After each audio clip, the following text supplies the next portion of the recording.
Here on IndyCar TV, I'm Zion Brown, live where we are at the annual IOMS Hospitality Tasting Event, and I'm with Dreyer Reinbold Racer driver Jack Harvey. How's it going, man? I'm doing great. How are you doing? I'm good. I asked Conor this a moment ago. Have you gotten the chance to eat anything here yet? I did see the fried chicken when we left the stage, and then we came over to the car, and I saw the fried chicken, and I'm thinking I'm going to have to just sample it, of course, because, I want to make sure that the sweet holders are getting good food. So, if there's any...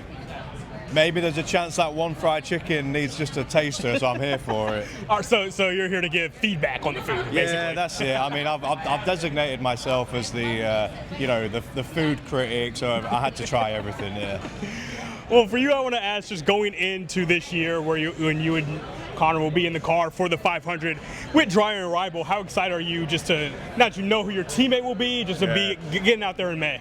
Well, actually, I knew it was Conor a while ago. It's nice that it's just kind of out there, mostly so that if I don't slip up on an interview. And it was actually funny, we did the Indy next race together in St. Pete.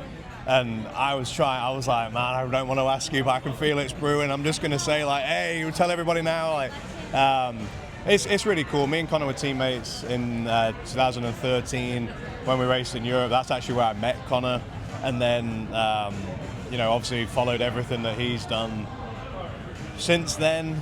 We're good mates. People don't know that about us, maybe, but I think they should. But, we do a lot of shared hobbies and things. So, I mean, it's going to be really cool to share the team with him this year. He was racing with Dreyer Reinbold the year before, so there's kind of a reunion for him and a little bit of continuation, I guess, for me there. So I'm excited for what we can achieve together. So at this point, we've got FOMO watching everyone else race every weekend. So I would say for me and Conor, the thing we're most excited about is that open test, having a great test, and then just rolling straight into Indy 500 practice. You talked about it. It's a different position for you and any of the other 500 only drivers where you haven't been in the seat so far. For you, this is your second year doing this. How do you prepare when you haven't been in the seat for the 5 or 6 races that lead into the 500, knowing that's kind of your one shot? Well, I did it last year, so I've done this before. It's not my first rodeo, as they say. I think one thing that actually really helps in that department is that's normal for Dreyer and Reinbold too. So they're very dialed into when it's time to really start that ramp up in terms of pre-event preparation and things like that. As far as the gym goes, I mean, I've been in the gym the whole off season, kind of very much just stayed ready so that if an opportunity arises that we can pounce and be on it. That being said, one of my one of my co-jobs for the year is actually working with Fox Sports on all the IndyCar and Indy Next programs and races, and that's kept me pretty sharp in terms of like what's been going on, any changes with the car, just very much being immersed in the IndyCar paddock has been still really, really cool, and that's been a big advantage. And I know that Conor's been to every race so far, and he didn't need me to tell him to do that. He's such a pro that I think that feeling of being, when you're connected, you feel more prepared, and I think he feels the same way.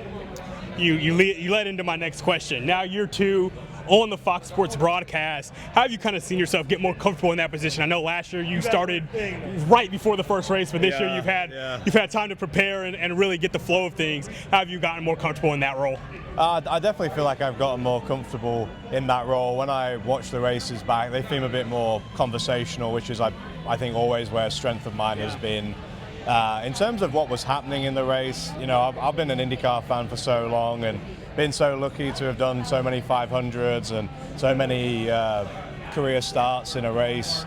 I kind of know what I'm seeing, so that's been fun to just kind of keep that where it is and lift everything else around it, all with really the hope and the desire of delivering contributions to the race and to the show that people find interesting. So, any feedback people have or things they want to know and hear about, I think still there's moments that I forget when something's cool because it's so normal for me. So it's always really cool when the fans will say, hey, we want to hear about this, or what about this thing at this racetrack, etc. So still learning a lot.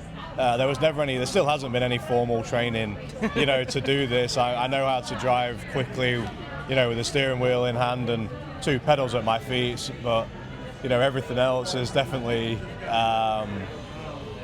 it takes effort, you know, like, to be honest with you, and I said it to Fox when I signed that, you know, I want to win the race, and I want to be the best on pit lane as a reporter. So, you know, clear goals to try and achieve, but we're going to work hard to do it.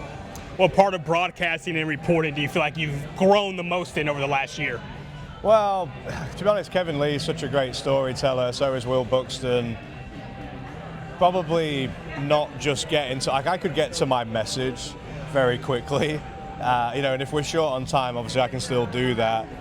But I feel like those two have been able to help me really build out a little bit of a story, you know, set the scene, deliver the message, and then kind of like bow out. So, you know, between them and, you know, James and Townsend and Georgia, Jamie Little, you know, I've just been surrounded by so many great people. Kind of whether you mean to or not, like I learned so much from all of them. They all have really unique and different skills. So I've just tried to be as well-rounded as I can, but I would say the storytelling side, maybe the human interest side, is probably the area that's come up a bit more. What did you think of Arlington? Oh, I thought it was awesome, man. I think there's so many things that you could say about Arlington. For how smooth the weekend was, how well prepared it was. You would never have known it was the first time that we've ever raced there. I thought everybody involved in promoting the race did absolutely fantastic. I thought the race itself was great. You know, different strategies working out at the end, and that's all I think we can really ever hope for. There were some really great overtaking zones on track, and best thing, honestly, is I think it's lifted the bar for any new event coming into the series, but also lifts the bar of existing events. So just we need that soft reset sometimes, and I think Arlington actually did it in a fantastic way. Well, Jack, thank you so much for your time. Yeah, Best of luck in May. Appreciate it. Cheers. Jack Harvey, Zion Brown here on IndyCar TV.